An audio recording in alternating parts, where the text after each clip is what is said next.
டான்ஸுக்கு அவ்வளவு முக்கியத்துவம். குழந்தை கீழே விழுந்து கிடக்குது, கீழே விழுது, இழுக்கும் போது கீழே விழுது, அது கூட தெரியாம டான்ஸுக்கு அவ்வளவு முக்கியத்துவம். பாலைவனத்தில் எலும்புக்கூடுகள்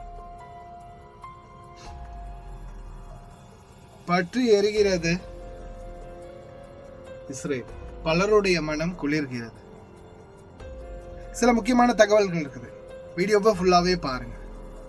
இதுல முதலாவது நான் கொண்டு வந்த டாபிக் என்னன்னு பாத்தீங்கன்னா, நான் வீடியோ மேல என்னுடைய இதுலயும் பிளே பண்றேன். ஒரு பணிப்பெண்.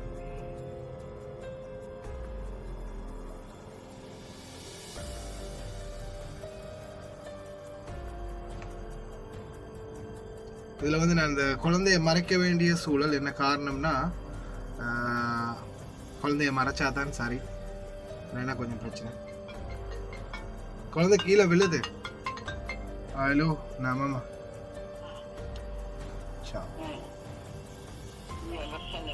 إن شاء الله يوصل مشكورة. مع السلامة.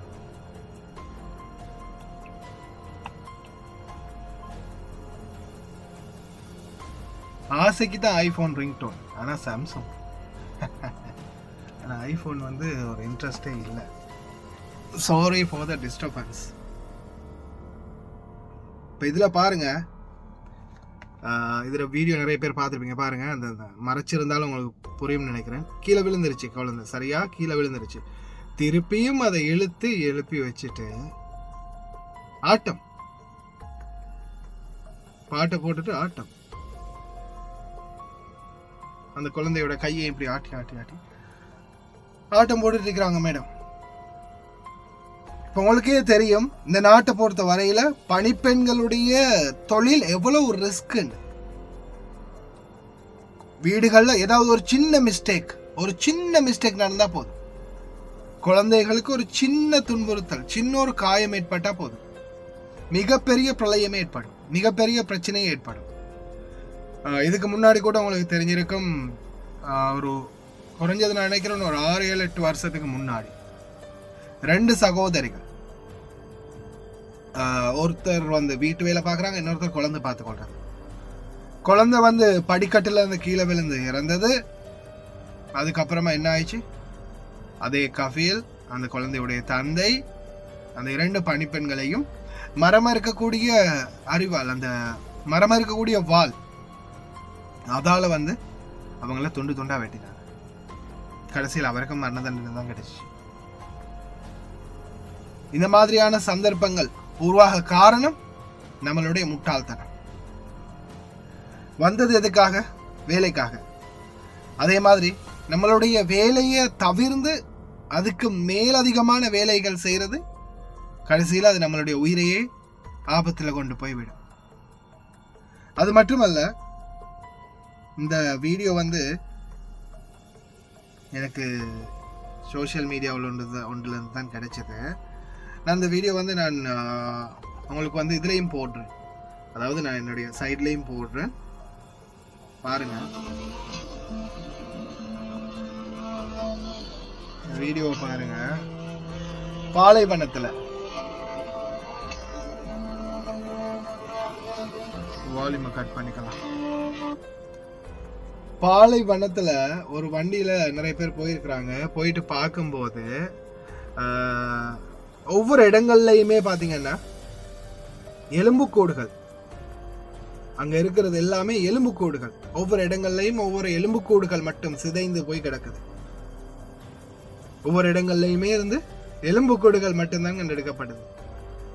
இவங்க வந்து அந்த செவலோட போய் என்ன பண்றாங்க, அடக்கம் பண்றதுக்கு முயற்சி பண்றாங்க. பாருங்க, ஒவ்வொரு இடங்கள்லையும் கிடக்கிறது எல்லாமே எலும்புக்கூடுகள், மனித எலும்புக்கூடுகள். ட்ரெஸ்ஸோட, உடுத்த உடுப்போட, ஆடைகள் இல்லாம சிலர் வந்து ட்ரெஸ்ஸோட இருக்கிறாங்க.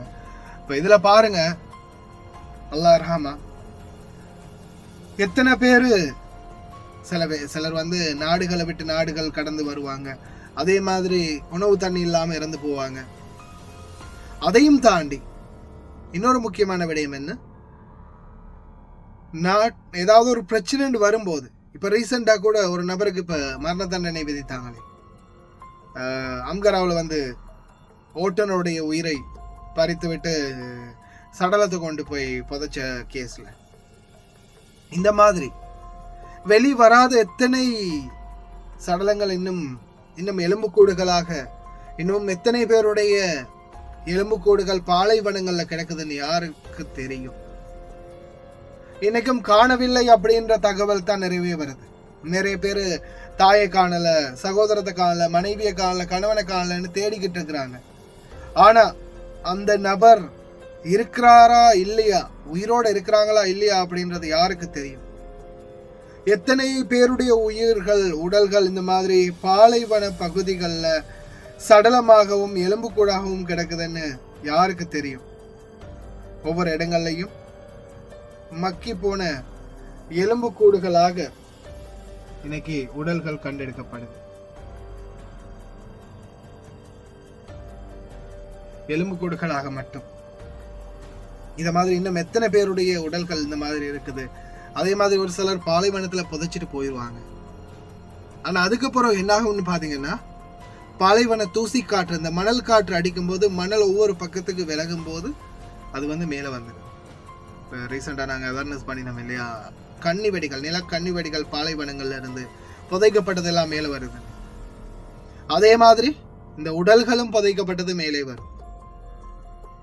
உடல் கூராய்வு பண்ணி டிஎன்ஏ டெஸ்ட் எடுத்து அதுக்கப்புறமா ஒருவேளை யார் என்னன்னு கண்டுபிடிச்சா சில நேரங்கள்ல தெரிய வரலாம் இதுதான் அந்த காணாமல் போன நபர் அப்படி. அன்பார்ந்த சகோதர சகோதரிகளே, இந்த வெளிநாடுகள்ல வேலை பார்க்கும் போது நீங்க எந்த காரணத்துக்காக வந்தீங்களோ அந்த காரணத்தை தவிர்த்து அதிகபட்சமான விடயங்கள்ல நீங்க செயல்படணும்னு நினைச்சீங்கன்னா அது உங்களுடைய உயிரை கூட பறிக்கும் அப்படின்றத தயவு செய்து ஞாபகம் வச்சுக்கோங்க. ஏன்னா இந்த சகோதரி செய்யற செயல்பாடால இப்ப அவங்க அந்த குழந்தை நிக்கிற குழந்தைய இழுக்கிறாங்க. அந்த குழந்தைய அவங்க அப்படியே இழுத்துட்டு போறாங்க, அப்படியே பின்னுக்கு இழுத்துட்டு போறாங்க. 2 கையிலையும் அந்த குழந்தை அப்படியே கீழே விழுந்துருது. திருப்பி அதை ஒரு கையால பிடிச்சு தூக்கி இழுத்து நிற்பாட்டி அதுக்கப்புறமா டான்ஸ் ஆட வைக்கிறாங்க. அந்த குழந்தைய போட்டு அசைச்சு டான்ஸ் ஆட வைக்கிறாங்க. எல்லா தாய் தகப்பனும் அதை காமெடியாவோ இல்ல ஃபன்னாவோ பார்க்க மாட்டாங்க. அவங்களுக்கு என்ன குழந்தைகளை கணக்கு இல்லாம இருக்கலாம். ஆனா நீங்க ஏதாவது ஒண்ணு செஞ்சா அது மிகப்பெரிய தவறாக சுட்டி காட்டுவாங்க. பிறந்தத்துல இருந்து கிட்டத்தட்ட 7-8 வயது வரைக்கும் தன்னுடைய பராமரிப்பிலே வளர்த்த ஒரு குழந்தைக்கு முன்னாடி பாத்ரூம்ல அவங்க அவசரமா அவங்களுக்கு பாத்ரூம் போக வேண்டி வந்ததால குழந்தைய ஒரு ஓரமா நிப்பாட்டிட்டு அவங்க பாத்ரூம் போனது என்ன ஆயிடுச்சு? இன்னைக்கு சிறுவர் துஷ்பிரயோகம், அதாவது பாலியல் துன்புறுத்தல் வழக்குல இன்னைக்கும் ஜெயில இருக்கிறாங்க ஒரு பணிப்பெண், பிலிப்பீன் நாட்டு பணிப்பெண். எல்லாமே நம்மளுடைய செய்திகள்ல வந்த தகவல்கள். அதனால தயவு செய்து அன்பார்ந்த சகோதர சகோதரிகளை, நீங்க வந்தீங்களா உங்க வேலையை மட்டும் பாருங்க. ஏன் எனக்கு கூட ரீசெண்டா ஜாபர் ஹாஸ்பிட்டல்ல வச்சு ஒரு சகோதரர் சந்திக்கும் போது, இலங்கையை சேர்ந்த சகோதரர் இந்தியா நாட்டை சேர்ந்த ஒரு சகோதரருக்கு நடந்த ஒரு துயரமான சம்பவத்தை சொல்லியிருந்தாரு. என்னன்னு கேட்கும்போது, கிட்டத்தட்ட 35 வருஷம் இந்த குழந்தை, இப்ப அவர் என்ன செய்யறாரு, ஒரு குழந்தை ஒன்று விழுது, கீழே விழுது, பார்ட்டி வீட்டுல நடக்குது. உடனே ஓடி போய் அந்த குழந்தைய தூக்கி தலையில நெத்தியில ஒரு முத்தம் இட்டுட்டு, பெண் குழந்தை, ஒரு சின்ன குழந்தை, ஒரு 5 வயசு குழந்தை கீழே விழுந்துட்டு அழும்போது எழுப்பாட்டி அந்த குழந்தைக்கு தலையில ஒரு முத்தம் கொடுத்து கையை தட்டி விட்டு, சரிம்மா ஒன்றும் இல்லை, ஒன்றும் ஆகலை அப்படின்னு அனுப்பி விட்டுருக்காங்க. அதை 2 பேர் பார்த்துட்டு என்ன பண்றாங்க, உடனே போய் உள்ள எல்லாத்தையும் சொல்றாங்க, இந்த மாதிரி குழந்தைய இப்படி முத்தம் கொடுத்தா இப்படி எல்லாம் தடவி விட்டாங்க.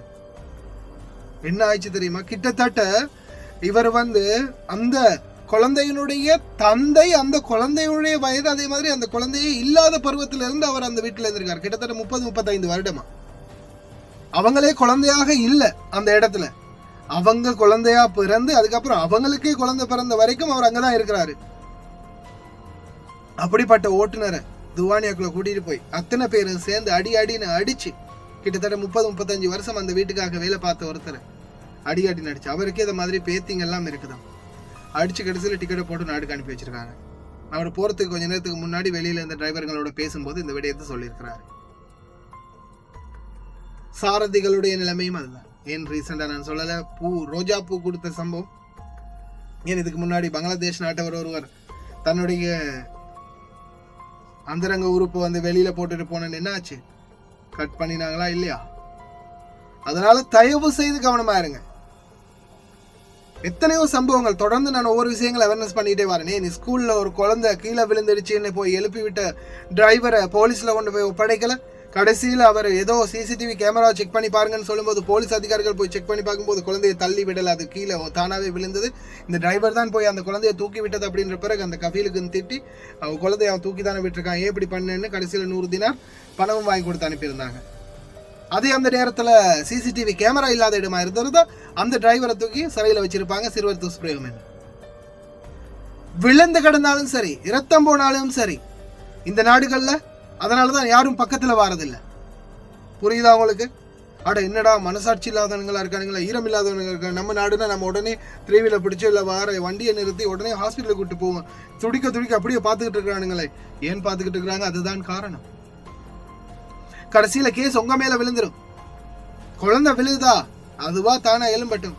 எந்திரிக்கலையா வேற யாராவது ஒரு 10 பேர் சேர்ந்து எழுப்பாட்டட்டும். தனியா ஐயோ குழந்தை யாழ்லா குழந்தைன்னு ஓடி போய் நீங்க தூக்கினீங்கன்னா என்ன ஆகும் தெரியுமா? கடைசியில உங்க மேலேயே பழி விழும். தயவு செய்து ரொம்ப கவனமா இருங்க. அதே மாதிரி தான் இப்போ சமூக ஊடகங்கள் நிறைய ஃபேஸ்புக் பேஜ்ல இதுல எல்லாத்துல பார்த்தாலும் இஸ்ரேல் பத்தி எரியுது, எங்களுடைய மனம் குளிருது, அப்பாவி மக்களை கொன்ற இஸ்ரேலுக்கு இதுதான் நடக்கணும், இதுதான் ஆகணும் அப்படின்னு சமூக ஊடகங்கள்ல ரொம்ப அதிகமான சித்தரிப்புகள். அன்பார்ந்த சகோதரிகளை, இப்ப நான் ரீசெண்டா சகோதரர்களை டான் பியசாத் அப்படின்ற ஒரு நபர் இறந்த நேரத்திலேயே நான் இதை பத்தி சொல்லியிருந்தேன்.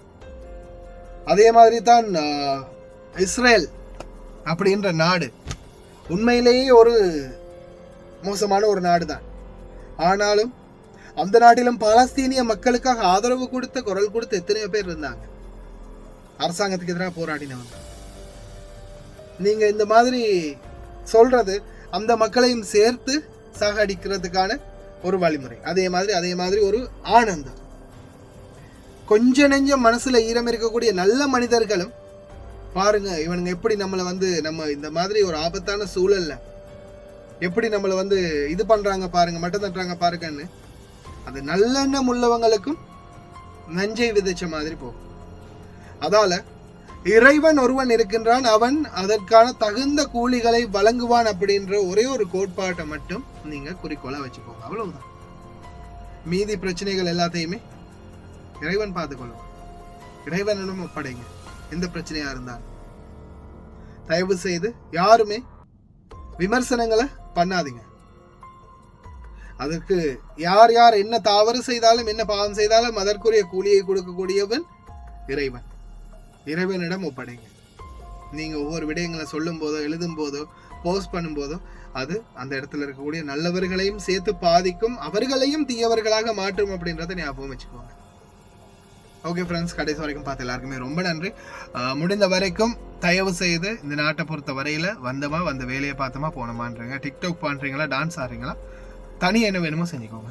இந்த வீட்டு குழந்தைகளை உங்க கூட சேர்த்துக்காதீங்க. அது உங்களுக்கு மிகப்பெரிய ஆபத்தையே உருவாக்கும். கவனமா இருங்க. எல்லாமல் இறைவன் அனைவரையும் பாதுகாக்கட்டும். முடிந்த வரைக்கும் இந்த வீடியோவை அனைத்து நண்பர்களுக்கும் ஷேர் பண்ணுங்க. இன்னொரு நல்ல வீடியோவில் சந்திக்கலாம்.